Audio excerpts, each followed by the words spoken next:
अब हम आगे कंटिन्यू करते हैं। Fog, due and Frost. When the condensation or solidification of water vapor in the atmosphere occurs near the earth's surface, then we can see fog, dew and frost.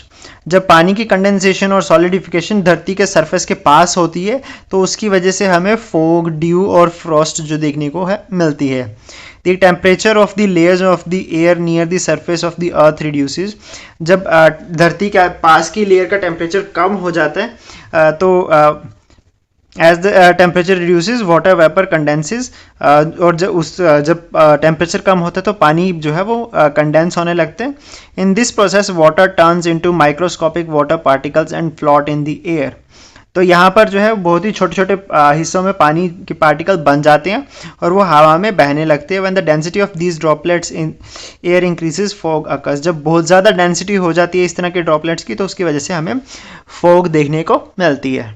When the moisture laden air near the earth's surface comes into contact with very cold objects, जब ऐसी गर्म नमी वाली हवाएं बहुत ही ठंडे surface के contact में आती हैं तो वहाँ पर कंडेंसेशन होती है एंड जिसकी वजह से हमें छोटी छोटी ड्रॉपलेट्स देखने को मिलती हैं जिसे हम ड्यू कहते हैं और उसकी बूंदें कहते हैं, जिसे हम ऐसा हमें सर्दियों के मौसम में अक्सर पत्तों के आसपास पत्तों के ऊपर देखने को मिलता है। If the temperature of the air is less than 0 degree Celsius the water droplets stuck to the surface of the cold objects freeze. जब टेम्परेचर 0 से कम हो जाता है किसी सरफेस का तो उसके आसपास की जो पानी की जो नमी है वो उसी ऑब्जेक्ट के ऊपर जम जाती है। This frozen water droplets is called Frost. इसे हम फ्रॉस्ट कहते हैं। Due and Frost occur on large scale in winters. Due और फ्रॉस्ट जो है ज़्यादातर सर्दियों के मौसम में देखने को मिलती हैं। अब हम पेज नंबर 48 पर चलते हैं। प्रेसिपिटेशन का क्या क्या इफेक्ट होते हैं। The main source of the portable water available on the earth is precipitation. पानी की एक जगह से दूसरी जगह पहुंचने का जो मेन सोर्स है वो प्रेसिपिटेशन ही है। As excessive rainfall is destructive so the absence of rain. बहुत ज़्यादा बारिश जो है वो ख़तरनाक है किसी एरिया के लिए तो पानी बारिश ना होना भी उस एरिया के लिए उतना ही बुरा है। फ्लड्स में occur because of heavy rainfall causing loss of life and property. जब बहुत ज़्यादा बारिश होती है तो उसकी वजह से बाढ़ आने की वजह से वहाँ पर हमें अक्सर प्रॉपर्टी और लाइफ का नुकसान देखने को मिलता है। If the precipitation does not take place then the condition of drought arise. जब बारिश नहीं होती है तो वहाँ पर सूखा पड़ जाता है। There is a shortfall of food जब बारिश कम होती है तो वहाँ पर खाने की कमी हो जाती है क्योंकि खेती नहीं कर पाते हैं हम। Food may have to be imported, फिर हमें खाना दूसरी जगह से इम्पोर्ट करना पड़ता है। फार्मर्स कंडीशन बिकम्स ग्रेव, जिसकी वजह से वहाँ के किसानों की कंडीशन जो है बहुत ही बुरी हो जाती है। अ कंट्रीज इकोनॉमी गेट्स अफेक्टेड, इसकी वजह से किसी देश की इकोनॉमी अफेक्ट होती है। Economy of an agrarian country like India is dependent on agriculture. India की इकोनॉमी जो है बहुत ही बड़े लेवल पर एग्रीकल्चर पर डिपेंड करती है। Agriculture in India to a large extent is dependent on the monsoon, और ज़्यादातर एग्रीकल्चर जो इंडिया में वो मानसून पर ही डिपेंड करता है। Hence the rainfall in India is important to the whole country, इसलिए बारिश जो है पूरी ही देश के लिए बहुत ही इंपॉर्टेंट है। A good rainfall at the right time increases crop production, while untimely rain can cause damage to the crops.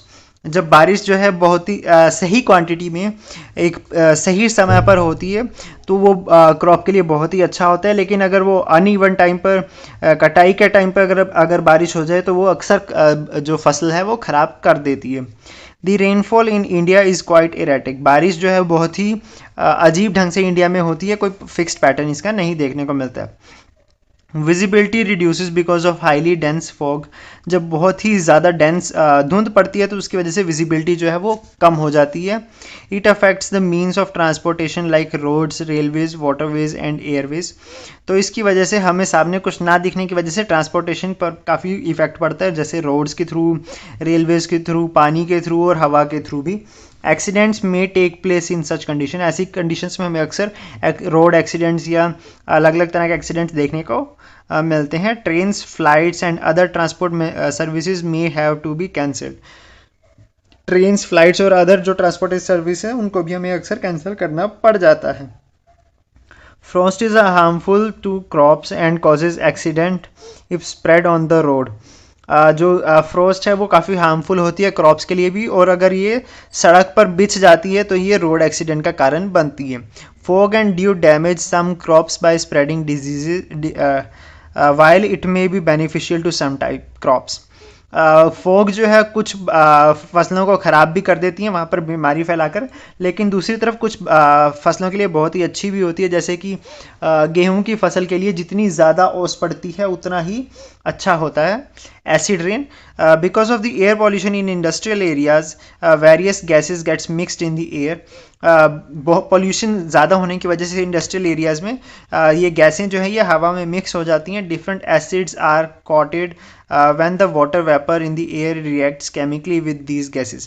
जब ये गैसेस बारिश के पानी के साथ रिएक्ट करती हैं तो वहाँ ये एसिड बना देती हैं, such as nitric acid, sulphuric acid.